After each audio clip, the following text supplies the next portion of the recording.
Hello, everyone, and welcome to today's webinar and this episode of Researcher Live, a webinar series designed to keep researchers at the forefront of the newest trends in research technology and methodologies. We're excited to have two esteemed experts from leading publishers Springer Nature and Wiley joining us today. They will be debunking common myths and misconceptions about copyright. We'll introduce our speakers and our panelists today in just a moment. Let me just cover some quick housekeeping items before we get started officially. So as you can see, you're all in listen-in mode, so you don't have to worry about any background noise or background video cameras being on, so you're all turned off. We do have live Q&A enabled, so on the Zoom bar below, if you click on Q&A, you'll see a little pop-up, so you can add your questions there as they come up. We'll have dedicated time at the end of the webinar to answer all of your questions, but feel free to add them in as soon as they come up.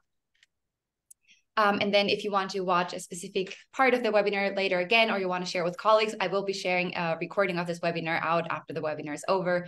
So don't need to worry about that. And we'll also be sharing the slides with you after the webinar.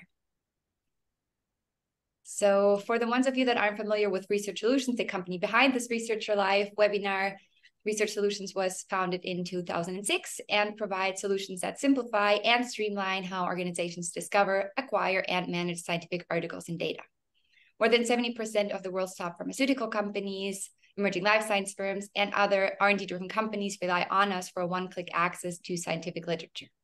Research Solutions also recently expanded its portfolio with acquisition of Resolute AI, an innovative search platform bolstered by artificial intelligence and natural language processing. So before we officially introduce our speakers, I'll hand it over to Sharon here. Thank you, Julia, very much. It's impressive how many have turned out today to participate. Today, we're talking about copyright and how to get it right in the corporate research space. My name is Sharon Mattern-Boudicca. I'm the Publisher Relations Director at Research Solutions. I hold a bachelor's in business administration, and I've been part of the scholarly publishing ecosystem for the past 25 years. Prior to joining Research Solutions in 2017, I was a publisher and focused on expanding the reach of scientific publications while upholding copyright. At Research Solutions, I curate content and relationships to ensure that the research community has cross-publisher access to the publications they need via our Article Galaxy platform. Most of you are here today because obtaining and reusing original research is part of your daily business. With a myriad of license terms associated with research output, it can be difficult to sort out which research one can use and reuse and under what terms. Today, we welcome two experts in the field of copyright permissions and compliance. Leslie Landsman has a Juris Doctorate and a master's degree in intellectual property law and has practiced in both the United States and the UK. Currently, she holds the position of Global Permissions Manager at Springer Nature and continues to teach copyright law at a variety of institutions. She is also the director and chair of the Policy Committee at the Association of Learned Professional and Society Publishers, also known as ALPSP. Rebecca Cook joins us from Wiley & Sons, where she has contributed to the company's success for more than 8 years. Rebecca is the Associate Director of Copyright, Reprints, and Permissions, and holds a bachelor's degree in social sciences. Both Leslie and Rebecca speak extensively on the subject of copyright. But before we dive into today's first subject, let's get a feel for who is here today. Knowing you better will help us tailor today's subject matter and your use cases. So Julia is going to surface a poll right now. Yeah, let me pull this up. Always the great option to get to know everyone here on the webinar today. So you, see the question here come up. Just take a moment to fill out any of the options that most apply to you, and then we'll look into the results in just a moment here. Yes, please check all that apply to your daily business, because there could be a few. Okay, seeing quite a few people filling this out. It's going up and down. Exciting.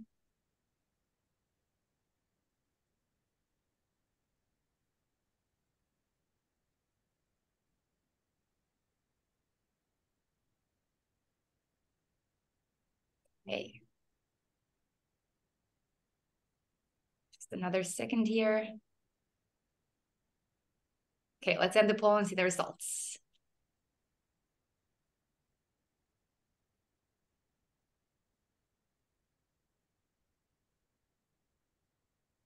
Okay, so this is interesting. We have more than half use copyrighted material for internal research purposes, and about 39% use it for regulatory submissions as well as reuse for external audiences. Yeah, quite a mixed group here today. Awesome. Very few translation rights, I think, yeah, and less for republication. So they're all very corporate focused use cases. So this is great. So Leslie and Rebecca, you have insights into your audience today. So I'll pass the mic over to Leslie for the first topic, reusing third-party content. And I suppose the first question we can ask is, how can we define third-party content? Hi, Sharon, and hello, everyone. First of all, thank you for organizing this, and thank you all for attending who are here today. I think it's fantastic that you're taking time out of your day to learn a bit about mine and Rebecca's favorite subject, which is copyright. So hopefully the next hour, which is a very short amount of time, we can try to cover quite a large number of topics and give you a bit of an insight into what's going on today when it comes to copyright and reuse. So where we're going to begin is really, what are we talking about? And copyright really covers all images, photos, sound recordings, video, pretty much any literary, dramatic, musical, or artistic work. And then there are other things for broadcast rights, other types of rights that you may see. So this means that what we're talking about when we talk about copyright protected works is really any type of creative work that you might see out there. Even things like databases may be covered by copyright. Knowing who the copyright owner is and what type of copyright protection is where it becomes a bit tricky. Just because we see something on the internet doesn't mean that it is out of copyright or that it's not copyright protected. So we really sort of begin by assuming that whenever we see an image, a photo, et cetera, we are most likely dealing with copyright. Then the question becomes, if we want to reuse this content, how do we go about it? And we're going to be delving in to some of the specifics around things like exceptions or limitations, or when you don't need to ask permission a bit later. But right now, when we're talking about when you want to reuse other people's content, it's usually whenever you're going to be doing any action that involves reproducing, republishing, distributing, or sharing that copyright protected work. There are some things like an annual copyright license that might be able to help you understand how you can use content in certain situations, such as for internal sharing within your own company or within your own organization. But generally, when we're ever talking about externally sharing third-party content, we're going to be looking at licenses and licensing practices. What's important to remember is that it's not just the image or the text that is protected, but even very small fragments of text in images. If there's a very famous case in copyright law that said 11 words were protected by copyright, and this had to do with the sharing of kind of a business newsletter, and just 11 words was held to be a copyright infringement. So even very small amounts of a text or a photo or an image or a sound recording could be protected by copyright. The other thing to remember is that copyright protects the literal rights of the copyright holder. So this means they can literally are the ones to give permission to reproduce or distribute the work. It also protects non-literal reuses, and we will be talking a little bit about what those are in a couple of slides, but it's important right now to bear in our minds that copyright does provide both of those types of rights, literal reuse rights and non-literal reuse rights, which means creating a derivative work. If you have a copyright in text, for example, someone can't come along, put it to music and create a song without asking for your permission. One other thing to note is that one of the limiting principles on copyright and on the distribution right of copyright is what is known as exhaustion. This means that if you buy a book, you can then give it to somebody else. You could go and you could sell it in a secondhand bookstore. You could do whatever you really wanted to it because it's your physical copy. What's very important to realize about this is that that principle of exhaustion does not apply to electronic rights. So while I may buy the paper version of an article and then I can read it and say, I'm done with this, I'm going to give it to Rebecca, for example. If I was to purchase that same article electronically, absent some other types of terms and conditions, for example, on the publisher's website, etc., I would still need to ask for permission. So it can get a bit confusing because there are slightly different rules in how copyright exists online versus how it exists offline or in the real world. What is important when we're talking about copyright online is to really pay attention to terms and conditions on websites. If we find content on the web, oftentimes it's in those long pages at the very bottom where it links to terms and conditions that it will tell you how you can reuse the material on there. And it might surprise you to look at what some different websites out there have as their terms and conditions. There's famous retailers, online retailers, for example, that have quite strict terms and conditions about sharing any content that's on their own webpage.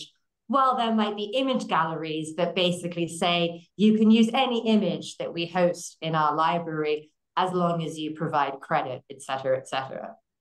So what this kind of all boils down to is, as we see in this use case here, is if we come across an article or some piece of what we think is copyright protected material, and we want to share it with someone, we think it's fantastic and we want someone else to know about it, we can't just copy it into an email and then send it to somebody, or we can't just create a PDF and put it online and then make it available to other people. There might be obviously ways that we share things either within the context of a publisher's terms and conditions or via some alternate means, but generally we want to be cautious whenever we just automatically think, this is something I found, let me send it along, because that's where problems can occur. You can, as I discussed, get in a case that ends up where 11 words is found to be a copyright infringement, and this can cause a lot of problems overall for your organization. So in a nutshell, where we begin is one, understanding, are we dealing with copyright to begin with? Is it protected by copyright? If it's protected, am I doing one of the things that only copyright holders can do? So am I reproducing the content? Am I sharing it with someone? Am I making it available on the internet? If I want to do one of those things, how am I getting permission? And that's what we're really going to be delving into a bit next in all the different ways we can go about that. But that's where we should begin. And with that, I think I'll pass it over to Rebecca for a look at a different type of content. Thanks, Leslie. So I think that's a really great overview on the subject of copyright. And I'm going to be talking a little bit about open access, which I think many people kind of feel is something that is separate to copyright and, you know, is maybe hasn't got the copyright kind of relevance. In fact, copyright is foundational to open access. So when we're talking about content that's made freely available under a Creative Commons license, that has been based on the fact that there is a copyright holder, or normally the author, and they are choosing to make that content available under a Creative Commons license. What we're not talking about is content that's just free to read. That is something entirely different. When we're talking about open access in the research context, we're normally talking about content that's been made available under one of those Creative Commons licenses. Although it is also worth noting that there are other open source licenses out there that are not Creative Commons that may enable some of the same sharing and reuse rights that I'm going to talk through.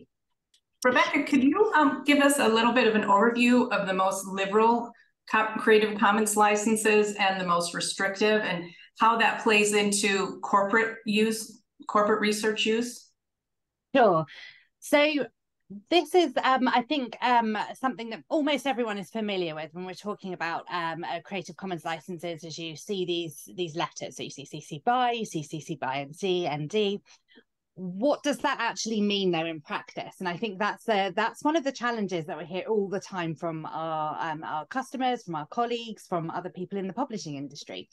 So when we're talking about most liberal, we're talking about content that's made available normally under a Creative Commons attribution license, which is the CC BY license, which means that essentially that work is made freely available for you to build, share, adapt, republish, reuse in whatever context you wish, providing you're giving attribution to the source.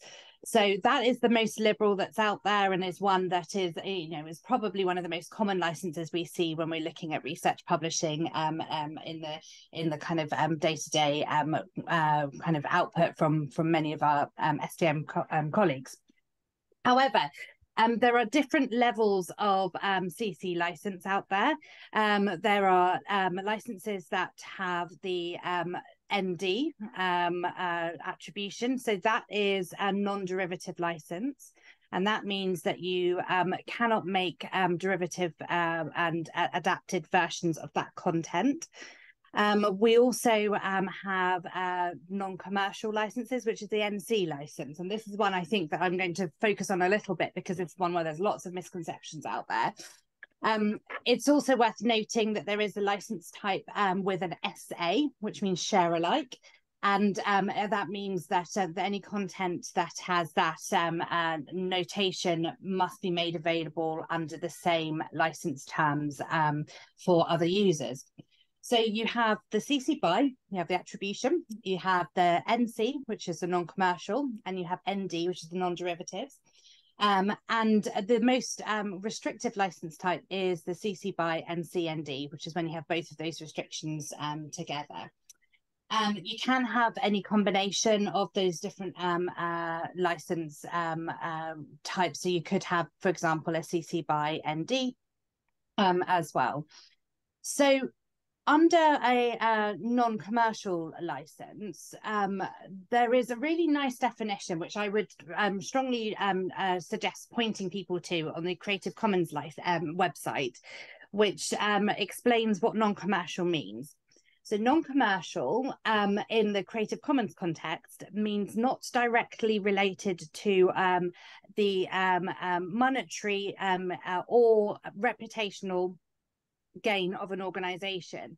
So it doesn't mean necessarily that reuse has any kind of financial element to it. It can also mean that any reuse of that content could be in a context where there is a reputational or commercial advantage being gained. So in a kind of corporate context, a lot of the time we get reuse requests for people who want to take an article and want to reuse some of that content in an academic or an educational setting. And one thing that rights holders look at in those cases is whether non-commercial is applicable. Lots of commercial organisations, corporates, will assume that because their reuse is academic or educational, that they're trying to educate an audience, that they are free to reuse that content. However, I would urge against taking that assumption, as in lots of cases, most rights holders would consider that reuse in that academic or educational setting is helping kind of boost the reputation of that organisation, or indirectly linked to some sort of profit or revenue generating activity. So it's worth always being really cautious when you're looking at reusing content under those most restrictive licenses, to make sure that the definition of what you're doing aligns with that of the rights holder.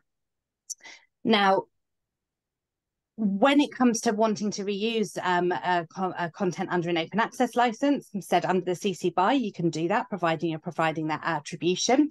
Under the non-commercial, what normally means when someone's publishing under a non-commercial or non-derivative license, that the author is transferring those rights for the non-commercial or the non-derivative elements to the publisher upon publication of that article. So although reuse doesn't mean that you can kind of go and use that content freely without asking for permission, often you can obtain those rights that you may require for reusing that content in a promotional, marketing, or educational context, but you will need to go and find the rights holder who is managing those rights and ask for that permission. When you're looking at sorry, Sharon. One thing I'd like to add too, Rebecca, is that no matter what open access license it is, you always need to attribute, whenever you're using the material, refer it back to the original copyright holder, which is what Leslie was saying in the previous slide. And with these open access licenses, its attribution is key to any one of these licenses. And on the Article Galaxy platform, because we have arrangements and agreements with nearly 100 publishers, and we do differentiate between the different, I'll say, OA flavors, whether it's CC BY or CC BY NC. And in corporate use cases that require payment, we do collect a royalty on behalf of the publisher and pay the publisher for commercial reuses. So that's one of the advantages of the cross-publisher platform, is that we take that into account, because each publisher has a different license definition of what they require payment for, and we manage that in our decision matrix on Article Galaxy. So sorry, I didn't mean to interrupt. No, absolutely. And it's really worth kind of making the point that whichever Creative Commons license the article was published under, the core fundamental that sits across all of them is that attribution is key. By attribution, there aren't any hard and fast rules on exactly how that attribution may take place, but at a minimum, you should be naming the source. You should be saying what license type the content was originally made available under, and in terms of best practice, you should also normally be linking to the Creative Commons license as well. So it becomes much clearer for people who are reusing that content to know what the original source license that content was made available under is. So I think one of the other things that I think is really worth pointing out is that not all OA licenses are compatible with each other. So to add an extra layer of complexity when you're looking at reusing content, there are some license types which just don't work when you're looking at creating an adaptation or a derivative work. So, for example, if you're using content that has been published under a non-commercial license, you can't then necessarily use that under a CC BY license and make that content available under those same terms. However, there is really great guidance, again, on the Creative Commons website as to how you can reuse content within a new work with a different license type to that which you are making that work available on. So, for example, you might be making content available on your website, CC BY content. You may be reusing content that has been made available under a different license type if you've obtained permission. Providing you're marking that content clearly when you're reusing it, that should be sufficient. But again, if you're not sure, if you're using content that's been made available under a non-commercial license and you've got permission from a rights holder, you just need to make sure you're respecting that license term and that you're noting any kind of requirements that the rights holder has for reuse. So the example we've got here in terms of a use case is that I published an article under a CC BY license. No one could republish this for profit. This is also a misconception, because once you've made that that content available under that least restrictive license type, that CC BY license, you can't revoke that license. So as copyright holder, you may retain in name essentially only the copyright, but you are making that content available under the license terms that are governed by that CC BY license, and you can't take that back once that content's been made available. So there has to be a discussion and a kind of an assessment made when you're looking at publishing content to make sure that you're really comfortable as to what you understand what those license terms mean, and that that they kind of align with how you want that content to be reused. In the same way, you might not necessarily want your competitors reusing your content. Then you have to be careful if you're selecting CC BY, because anyone for any commercial purpose can reuse that content, providing they're giving attribution to the source. And another thing, depending on the publisher, they give authors a choice under what CC BY license they would like to publish, I think.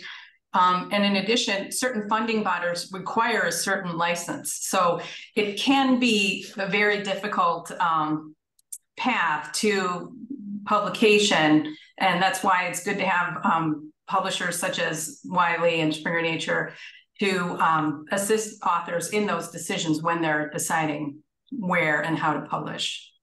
Yeah, absolutely. And I think the other thing I want to just make clear is that even if you don't make commercial rights or derivative rights available as part of your publication license, so you may choose not to publish under a non-commercial or non-derivative license, that doesn't mean those rights can't be granted. It just means those rights are reserved by the copyright holder. Often when it comes to publication, some of those additional rights for non-commercial, non-derivative works are assigned to the publisher as part of that publishing agreement. So as a great first port of call, I would always suggest going to the publisher whose content you are looking to reuse, and who should be able to guide you as to whether they will be able to assist with those commercial rights if you need them, or those derivative rights if you're looking at making an adaptation or derivative work from that original material. I think you'll find most STM publishers will be clearly marking and using the Creative Commons best practice when it comes to which license type has been used, and will also be able to provide guidance as to which rights they manage on behalf of the author or the society in relation to that particular article. So whilst Go ahead, Rebecca, sorry. I was just going to say, whilst it can feel complicated because there's all these different license types out there and different rules and restrictions and interpretations of what non-commercial and non-derivative mean, I think beyond all of that, it's just worth us going to publishers who will always be looking to help you out if you have any questions about reuse. Ultimately, we want to make sure that the reach of that content is being used as broadly as possible, but with respect to the choices of the author and the license type that the original material was published under. Thank you, Rebecca. And before we move on to the next slide, I think now is the perfect time to point out that copyright, there's so much talk about copyright for everyone on this call. Copyright is not meant to restrict use. Copyright is meant to define a framework of use and reuse. So it's actually there to assist people in knowing what they can and cannot do with originally published work. So people shouldn't see it as a barrier. They should just see it as a framework for use and reuse. And the permissions teams at all the publishers are there to assist you in navigating these various definitions and frameworks. So we're going to move on to the next slide, which is modifying or adapting published content. So as we've been discussing, both in the grant of copyright, or what copyright gives you, if you're a copyright holder, and in the scope of the CC licenses, we've been using this term derivative rights throughout the half an hour together. And what we're really talking about in derivative rights is non-literal reproduction or an adaptation or a modification. Technically, even slightly resizing an image is engaging in derivative rights. However, most publishers will have some type of language that says minor modifications for technological or stylistic purposes. The CC license has terms in it that say things like technical, in order to comply with whatever technical requirements you need, modifications may be allowed. So we're not really talking about those here right now. What we are really talking about is you see something and you want to change it around a bit. Perhaps you want to translate it. Perhaps you want to pull out some data and make certain data clearer for your intended audience. All of these types of adaptations require additional levels of permission. So you need to make it very clear to the rights holder what it is that you want to do, how you want to change the product, because you're engaging potentially not just in the author's economic rights, those rights over that they control over how their content is reused, but potentially it was also called their moral rights. And this has to do with maintaining the integrity of what's published. And this is another thing copyright is really involved in, is trying to make sure that how things get published by the author is how things continue to get reused and republished, and that the author's original message or original intention is not skewed or maligned or in any way kind of changed in a way that they might find potentially harmful to whatever their original message was. So it's very important that you're clear on how you want to modify content and that you tell the rights holder, this is exactly what I want to do, and this is how I want to do it, perhaps by providing a screenshot or providing some other kinds of supporting material. It's very important we don't alter the meaning or intention. So making it clear, I'm doing this because these colors work better for our audience, or we need to make this data point really clear for our instructional purpose, etc., etc.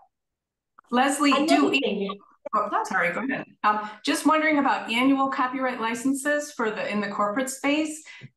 Is there anything in an annual copyright license that would allow for slight modifications if it's for internal reuse or anything? Or it's going to be along the same lines as what's involved in the CC license, or generally when we talk about kind of any terms and conditions over any kind of library, which, as I said, would allow for those minor modifications to suit your technological purpose. Obviously, if you're emailing something, it might be a different size than it was how it was originally published. Perhaps you want to fill more things on the page, so it would allow for things like this. What it's not going to allow for is really additions, deletions, subtractions, major reformatting where we are perhaps taking away part of a graph or taking away part of a table.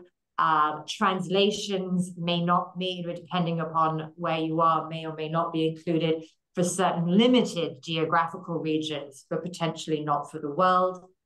So this is why when it comes to modifications or adaptations, it really is best to just find out from the rights holder, is this okay? Does this suit? Or does this count as a derivative work? Remembering even in the CC licenses, we can see that ND, which says no derivatives, nothing, you cannot change this outside those small technological changes I've already mentioned. Mm-hmm. One other thing that I know Rebecca and I deal with quite often when we're ever talking about modifications or adaptations is this idea, I don't want to bother getting with permission, so I'm just going to copy it out by hand. And this is somehow going to allow me to escape having to talk to people like Rebecca and myself. This is just fundamentally not true. There is no difference between copying something by hand versus copying something with a photocopier versus taking your phone out and just taking a picture of it. All of these are reproductions. And as we talked about in the first slide, all those acts of reproduction are solely and exclusively controlled by the rights holder, except for certain exceptions and limitations, which we will very shortly, briefly discuss. But generally, modifications and adaptations can be tricky. It is very important to assure the rights holder that your intention is not to change the meaning around of what the underlying work is, that's not, that there's some other motivation behind the reason that you want to create this derivative work. perhaps getting it into a new format for a different audience, an audio right, for example, that would be a different type of derivative work. So we're talking about any non-literal type of reuse.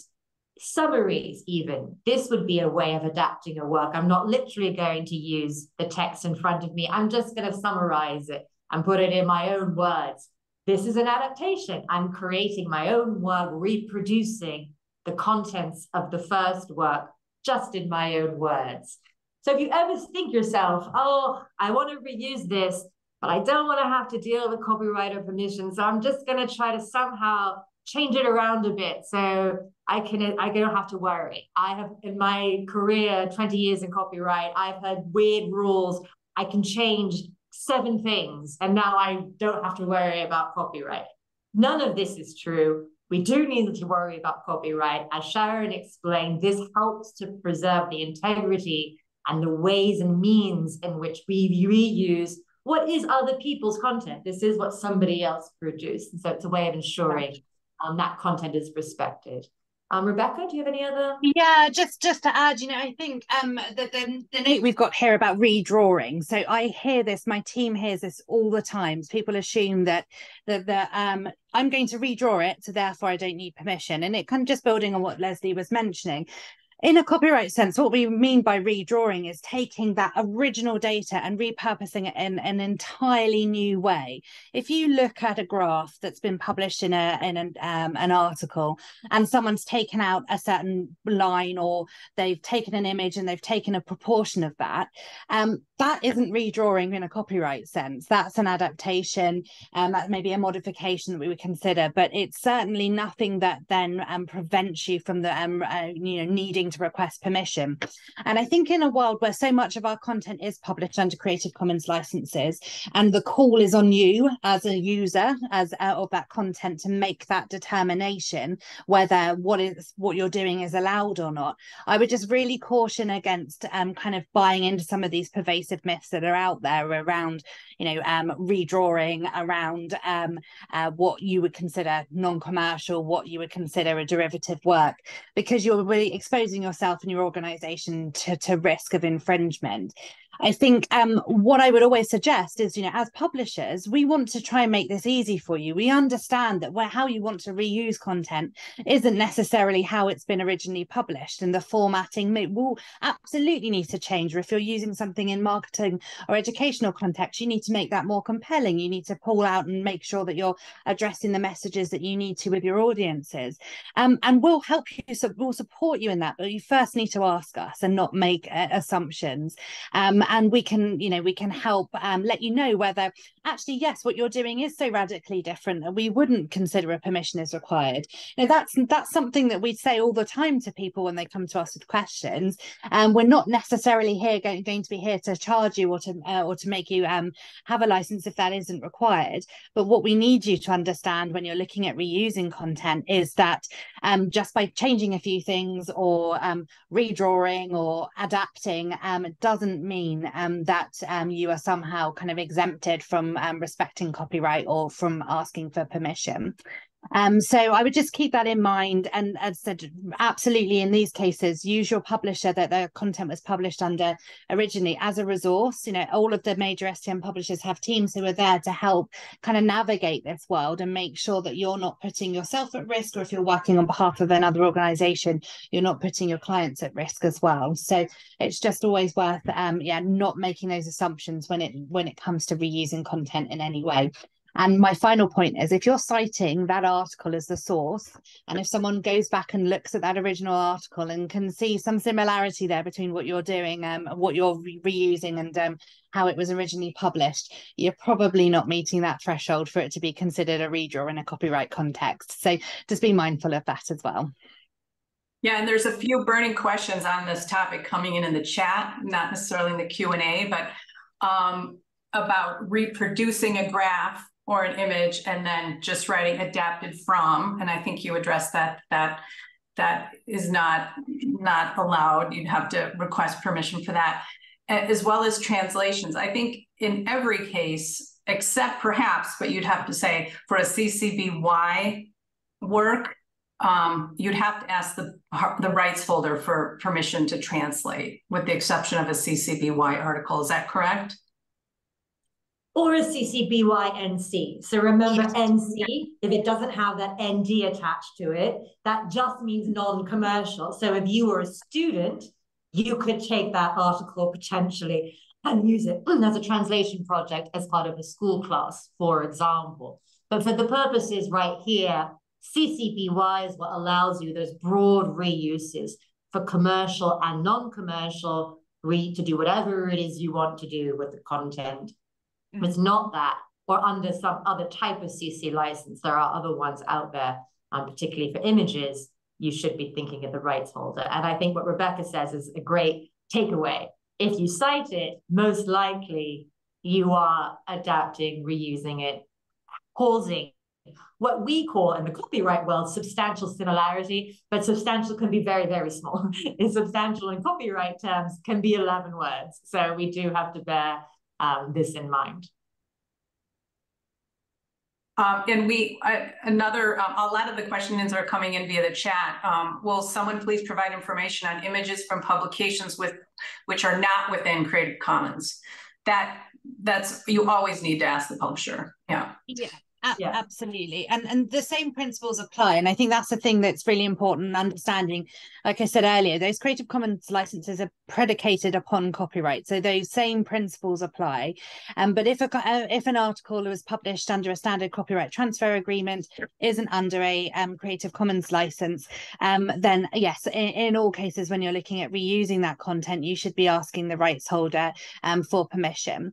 But, as I mentioned earlier, just because the Creative Commons license may not allow it, just because you might have to ask for permission, doesn't mean that you won't be able to do that thing that you want. And it doesn't always mean you're going to be charged for it either. It just means you have to respect the process and let the rights holder make that determination as to whether it's something they're comfortable with, whether a full license is required, and if so, whether there's a fee apportioned to that particular use case. Thank you, Rebecca. Should we move on to the next topic for now? Okay. Which is, when do you not need permission to reuse content? Okay, so this tends to be what everyone gets very excited about. Like, where are all the ways we can use things without having to ask anyone or talk to anybody? One thing to note is that in copyright law, exceptions, limitations, and defenses, this is what we're talking about when you don't need permission, because otherwise it's granted. Permissions granted via law vary tremendously by different territories. So we often, all over the world, particularly here in Europe, we might hear, oh, this is fair use.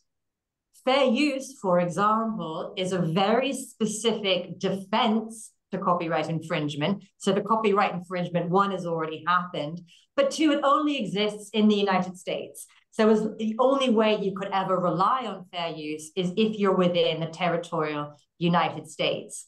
This makes it complicated whenever we think about anything online, because if something's online, it's potentially available everywhere. So we would need to be aware of all of the exceptions and limitations in every single country that anyone could potentially access the website that we put our content on. So what I generally say, especially we have such a short amount of time to talk about these things, is that you shouldn't really look at exceptions and limitations as defenses as being much help in educating your reuse, particularly in the commercial sphere. There are some, particularly around disabilities, accessibility, things like this, that you may find useful if that is a need that you're trying to satisfy, and those are internationally mandated. But generally, exceptions and limitations are tremendously different country by country. A few things to just note. There's no, as we've kind of discussed, this term non-commercial, there's no international definition of what non-commercial or educational reuse is. And there's no international exception that says all educational reuses are granted under copyright law.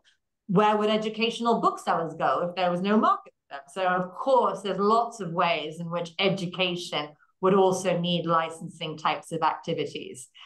as we've already mentioned, but always helpful to remind ourselves, just because it's on the internet doesn't mean that copyright doesn't apply, and potentially copyright of all the world could apply to it. And then, as we've kind of also begun to discuss, there is this idea of various national non-commercial types of reuses, but it is helpful, I think, to think of commercial versus non-commercial reuses not being opposed to each other, but more being on a sliding scale where things are highly commercial to perhaps less commercial, and trying to figure out kind of where you are on that slope, rather than trying to say what I'm doing is strictly non-commercial, as this could mean a boost to our money, our monetary boost, or it could mean a reputational advantage. So often we get, this is for a non-profit, we don't need to ask for permission. Non-profits are people just like everyone else. If they are not the copyright holder, they also need to ask for permission. But of course, as Rebecca has already been mentioning, this may affect the type of license you get, the charges you receive, et cetera, et cetera. So it's really important to make those things clear to the rights holder. So, we don't have time to really delve into the peculiarities of copyright law here. But so my general takeaway is try to avoid, if anyone says this is fine because of fair use, say, well, that's not much good if we're doing anything that might be available anywhere outside of America. Should we move on to the next topic of licensing content? Since time is moving away here. So much to talk about, so little time. Sure, so I'll cover this one. So it's I think we've talked a lot about what's protected when it comes to content. We've talked about Creative Commons licensing.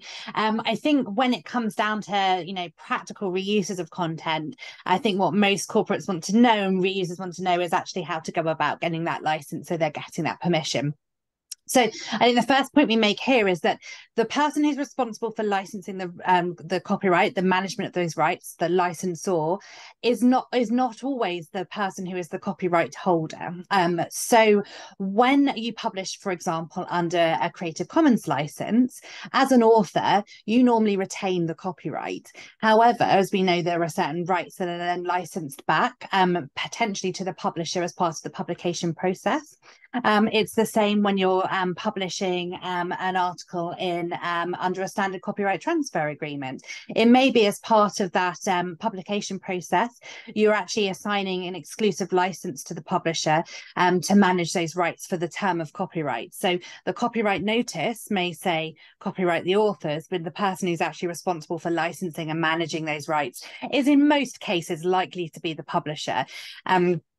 As frankly, authors don't have the time or the expertise to be managing those rights. So, in general, if you're looking at content that's being published in a journal, in most cases, if there are rights that need to be managed, it will be the publisher that will be managing those on behalf of the copyright holder, whoever that may be. When Rebecca, it comes to, I have a specific question that's come in with regard to licensing. We have a researcher from Sweden who's preparing a draft of a scientific publication where they will present their outcomes, but later on they intend to prepare a white paper and a poster based on the results of the scientific publication that they're authoring. Would they be able to use the results, their own results, presented in the white paper?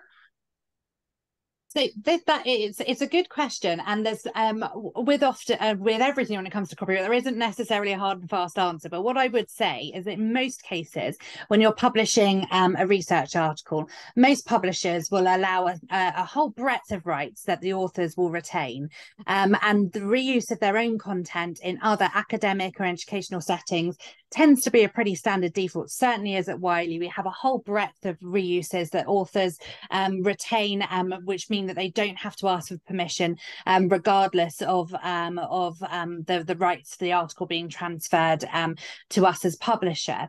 In some cases, a new publisher of that work, so it may be if that white paper is being published elsewhere, will require permission to be sought and a license to be provided to say, hey, yes, maybe you're reusing Wiley content here. We need to cover ourselves essentially by showing that there's been a license for that reuse. But we have systems in place that are embedded in our publishing platform. So Wiley Online Library, you can click through to request permissions. We have permissions teams, and that's the case across the whole industry to ensure that getting those academic and those free permissions licenses when they're required for authors are done in a really seamless and frictionless way. But as I said, as a general principle, most publishers will allow authors to reuse their own published work in those academic contexts. Where I would urge a little bit of caution is if you are a commercial author and you're looking at reusing that content in a commercial context, some of those rights may be reserved with the publisher as part of the publication process. So you have to just double check. And if you're the author, you can look at your publishing agreement. But if you're not certain, or if it's if you're working in a company that's managing that has authors that in your staff, then you can ask the publisher, and they'll be able to definitively confirm. Just moving on to those other kind of last points around licensing content. If you ask for permission and you granted a license from a publisher, those licenses and those terms are specific to that use case in most cases. So you have to make sure you're just not making assumptions to say, okay, well, I've got permission to reuse this figure, these tables in this presentation. That means I can use it in any presentation I wish. Well, in fact, that's probably not the case, and those licenses are going to be relatively narrow in terms of their scope of reuse. As publishers, we recognize that you don't necessarily want to be coming back to us every time you want to reuse a piece of content, and we have licensing solutions that we set up across the industry, certainly at Wiley, and when we can work in a kind of consultative approach with you to understand how you want to reuse that content and craft licenses that are kind of a one and done situation to make sure that all those reuses that you foresee for that content are covered. But ultimately it boils down to contract law, and if there is a reuse that you want to do that isn't included in that license, then that is something you will need to go back and ask for additional permission for. So just don't assume. Make sure you leave enough time to go to the rights holder and explain your request, particularly if it's complicated. And when there are different potential stakeholders involved in the publication process, so in some cases learned and scholarly societies, there may be additional levels of approval that need to be sought for that reuse, particularly if that reuse is involving adaptations or in a very commercial context. So that isn't necessarily down to the publisher, and maybe there are other people that we need to go and speak to get those approvals. So just make sure you leave enough time, that you're not up against it and worried about getting the license in place before you need to reuse that content. Thank you, Rebecca. And on the subject of time, we don't have too much time left, but if we move on to the next slide, artificial intelligence, one of the questions in the Q&A is it's a nice lead into that. The participant asked, how does AI play into derivative rights and modifying or adapting, or in copyright in general? So here we are with AI. So I was actually chairing a panel on AI last week amongst a great panel of panelists. And the one thing that we all knew, that we agreed upon, that we could tell our audience who are all waiting for us, was that we don't know anything. Right now, very little is known about AI. Just as different countries are taking different approaches to copyright, different countries are exploring different options when it comes to AI. But there are things that we should be conscious of. One is the input. All of us, probably in some way or another, have helped to create the libraries that AI is learning from. Whether or not that input was an infringement, whether or not permission needed to be sought in order for AI to create these libraries, in order to develop these large language models, is not known right now. It could be, and it is a scenario in the future that is not unlikely, that it is held to be an infringement. And basically, ChatGPT would have to go back to square zero and build their entire system starting from scratch by asking correct permission. That is possible. It's also possible that new exceptions or limitations may be introduced that allow for these models to continue their development, or perhaps some licensing agreements, as you may have already seen in the news. That's on the input side. The other side of AI is the output. So I use my DALL-E or my Stable Diffusion to create my fantastic image. Here again, we don't really know who is liable if that image is substantially similar to something else that is out there. I do think, however, all of this said, there's a certain gut sense that we know is probably not correct. If I go on to one of these sites and say, I want you to write me a Stephen King novel, exactly in the style of Stephen King, for example, we probably know that there's something a little bit suspicious, even if we don't know exactly what that is when it comes to copyright or infringement. So I think this is why there's been lots of different publishers who are coming out with lots of different policies that are putting a lot of safeguards around the republication of generative AI work. So that's generative AI images or text, noting that there's lots of processes or lots of workflows that AI can come in and help that isn't on that generative AI side.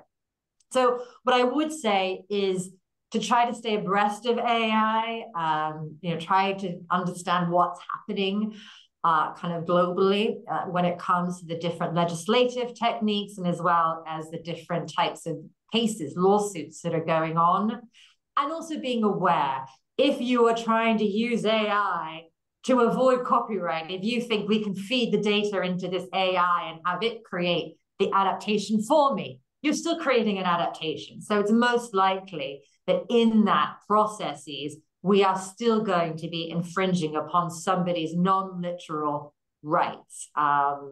But to the extent of what that is, we do have to wait and see. I am very conscious that we are so close to the end of this time, so I will throw it back to you, Sharon, in case we have time for any question before we end. Sure, we have the bit of a wrap up here, and we're the questions have been coming in the Q&A, and we've been answering them ad hoc here. So let's see. I did see. Well, I think Oh, sorry. I was just going to say, I did see a comment in there about sort of publisher response times when it comes to permissions and licensing and how that can be a barrier. And I think, I think it's safe to say that certainly Leslie and I have heard that feedback in the past as well. As a large, representing a large publisher at Wiley, and I'm sure the same can be said for Springer Nature, we really, embrace the different kind of licensing solutions that are out there to try and make getting the right permission as seamless and as efficient as possible. And we do have teams that are here to help support both academic but also our commercial requesters to navigate the world of copyright to make sure they are being compliant. So, if all else fails, please do just reach out to us and we can look at kind of help pointing you in the right direction. We've got good guidance on our websites, and we should be able to help kind of craft those licensing solutions that you need to make sure that you are staying compliant when you're reusing content. Yes, I second what Rebecca said, and particularly from our publishing houses, I think we are very invested in trying to, obviously we're here, we're invested in our communities and trying to make the copyright and permission process and licensing, suitable for the reuses required, timely, efficient, and broad enough to actually do what it is that you want to do. However, not all rights holders are going to be like this. So if you are engaged and you need permissions, do bear in mind that some people will take time. We do know this, and some publishers may take a much longer time than perhaps we would aim for in our own particular departments. So you may need to leave enough time in order for that process to occur. So with the 2 minutes we have remaining, I just want Leslie and Rebecca for sharing your time and expertise today.